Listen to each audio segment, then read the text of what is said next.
Assalamualaikum warahmatullahi wabarakatuh. Nama saya Sarul Standar. Di sini saya perwakilan dari kelompok 1 sebagai moderator untuk jalannya presentasi pada kali ini. Ya, untuk nama kelompoknya, nama teman-teman saya, ya bisa diganti slide-nya. Ya, di sini ada Abdul Farhan, ada Amril Abdullah, ada Muhammad Ade Rizik, ada M. Ghazali Ramadhani, dan saya sendiri Sarul Standar. Ya, untuk pendahuluan akan dibacakan oleh Ade Rizik. Ya, terima kasih, Sahrul Sukandar. Sini saya akan menyampaikan pendahuluan. Pendahuluan adalah ilmu sains atau ilmu pengetahuan adalah usaha-usaha sadar untuk menyelidiki, menemukan, dan meningkatkan pembahasan manusia dari berbagai segi kenyataan dalam alam manusia. Segi-segi ini dibatasi agar dihasilkan rumusan-rumusan yang pasti. Ilmu memberikan pastian dengan batasi lingkup pandangannya, dan pastian ilmu-ilmu diperoleh dari keterbatasannya.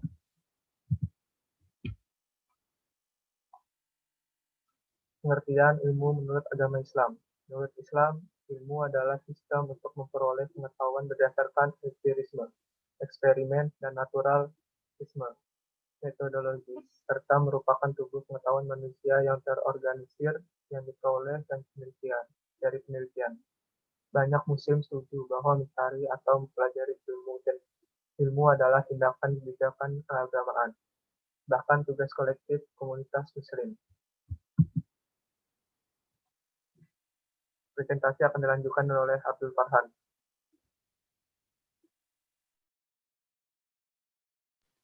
Ya, jadi saya akan melanjutkan presentasi berikutnya. Jadi, kandungan makna ilmu yang pertama itu, satu, pencapaian ilmu melibatkan Allah dan manusia.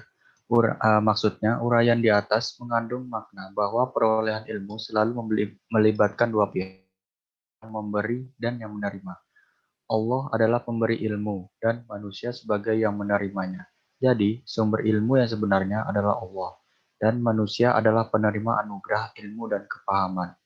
Yang kedua, ada proses epistemologis melibatkan segi aktif dan pasif. Secara epistemologis, pencapaian ilmu terdiri atas dua segi, yaitu segi pasif dan segi aktif. Segi pasif nampak dalam kalimat the arrival in the soul of the meaning or a thing or an object of knowledge. Dan segi aktif mengarah kepada manusia sebagai penimba ilmu dengan kehendak yang kuat. Yang ketiga, ada informasi sebagai sarana utama pencapaian ilmu informasi. Pada hakikatnya, merupakan apa-apa yang hadir kepada kita baik melalui instrumen indrawi seperti penglihatan, pendengaran, perasaan, penciuman, dan perabaan maupun akali. Informasi mempunyai berbagai macam bentuk, yakni angka, data, warna, corak, gambar, bunyi, suara, lambang, teks, dan sebagainya. Informasi itu bukan ilmu, akan tetapi untuk mendapatkan ilmu sangat dibutuhkan informasi. Artinya, seseorang tidak bisa mendapatkan ilmu tanpa adanya informasi yang hadir kepadanya. Karenanya, transformasi ilmu selalu menggunakan wasilah informasi. Misalnya, guru ketika mengajar selalu memberikan informasi dalam bentuk bahasa maupun alat-alat peraga, yang dalam istilah sehari-hari sering disebut dengan komunikasi. Murid memperhatikan dengan seksama informasi yang disampaikan oleh guru. Ketika kemudian murid dapat memahami apa yang disampaikan oleh guru, berarti murid mendapatkan ilmu, yakni kepahaman. Kepahaman ini dalam Islam diyakini sebagai anugerah dari Allah Subhanahu wa taala. Jadi, sebaik apapun cara guru mengajar dan setekun apapun murid belajar, kalau Allah tidak menganugerahi kepahaman, maka murid tidak akan memperoleh ilmu. Inilah sebabnya sama-sama mendengarkan informasi dari sumber yang sama. Kepahaman setiap individu berbeda-beda. Slide selanjutnya akan dijelaskan oleh Syahrul Kusnandar. Terima kasih.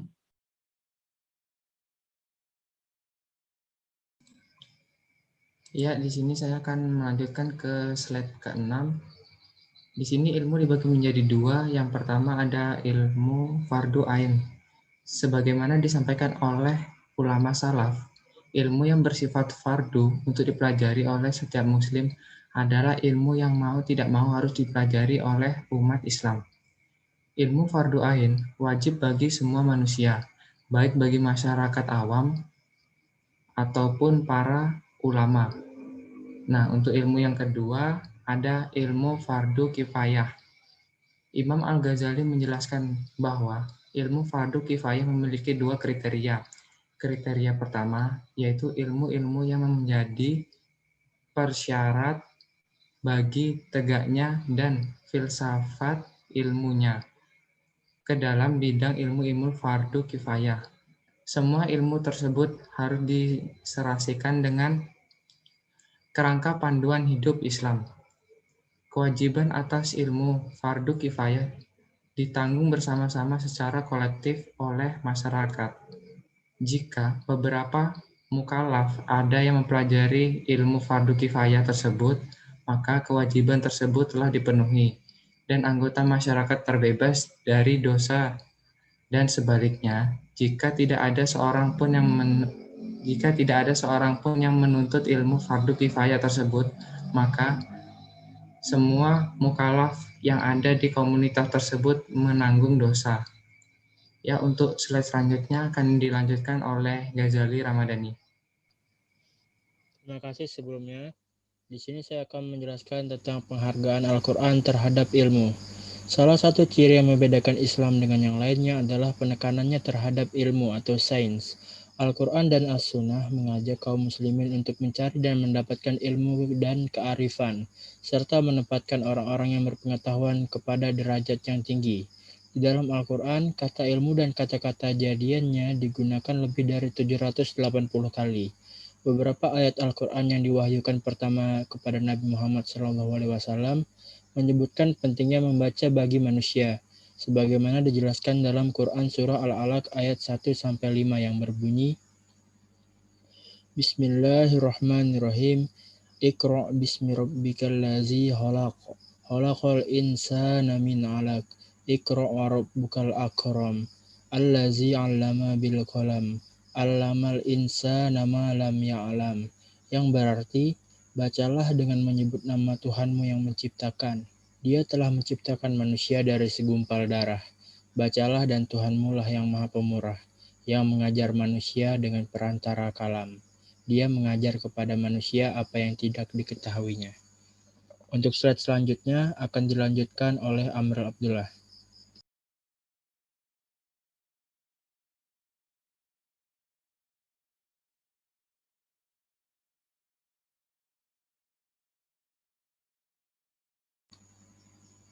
Kepada Amrul saya persilakan. Saya akan menjelaskan slide berikutnya, yaitu dalam hadis-hadis Nabi juga terdapat pernyataan-pernyataan yang memuji orang yang berilmu dan mewajibkan menuntut ilmu, antara lain mencari ilmu wajib bagi setiap muslimin, carilah ilmu walaupun di negeri Cina, carilah ilmu sejak dari buayan hingga ke liang lahat. Para ulama itu adalah pewaris Nabi. Pada hari kiamat ditimbanglah tinta ulama dengan darah syuhada, maka tinta ulama dilebihkan dari darah syuhada. Slide berikutnya, kriteria ilmu yang berguna. Apabila kita memperhatikan ayat Al-Quran mengenai perintah menuntut ilmu, kita akan temukan bahwa perintah itu bersifat umum, tidak terkecuali pada ilmu-ilmu yang disebut ilmu agama. Yang ditekankan dalam Al-Quran adalah apakah ilmu itu bermanfaat atau tidak. Adapun kriteria ilmu yang bermanfaat adalah ilmu yang ditujukan untuk mendekatkan diri kepada Sang Khalik sebagai bentuk pengabdian kepadanya. Dalam surah Az-Zariyat ayat 51-56, Allah Subhanahu wa taala berfirman, "Wa ma khalaqatul jinna wal insa illa liya'budun." Terjemahnya, dan aku tidak menciptakan jin dan manusia melainkan supaya mereka mengabdi kepadaku. Selanjutnya diserahkan kepada moderator. Ya, berdasarkan pembahasan yang telah diuraikan di atas, maka dapat ditarik sejumlah kesimpulan sebagai berikut. Yang pertama, konsep ilmu dalam Islam berbeda dengan konsep ilmu dalam peradaban Barat. Dalam peradaban barat yang dimaksud dengan ilmu adalah sains. Sementara dalam konsep Islam, sains hanya merupakan salah satu bagian dari ilmu pengetahuan. Yang kedua, ilmu dalam Islam terkait erat dengan adab, sehingga ilmu hanya dapat diperoleh dengan cara-cara yang beradab. Sementara dalam peradaban barat tidak demikian. Yang ketiga, ilmu dalam Islam meliputi ilmu fardu ain dan fardu kifayah yang dalam implementasinya bersifat dinamis. Fardu kifayah bagi seseorang biasa menjadi fardu ain bagi orang lain dan sebaliknya. Untuk keempat, konsep-konsep tersebut berimplikasi pada orientasi tujuan pendidikan, kurikulum, dan proses pembelajaran di kelas. Orientasi tujuan pendidikan Islam yaitu untuk mewujudkan manusia-manusia yang beradab. Ya, demikian presentasi dari kelompok 1. Apabila ada salah-salah kata mohon dimaafkan. Wassalamualaikum warahmatullahi wabarakatuh.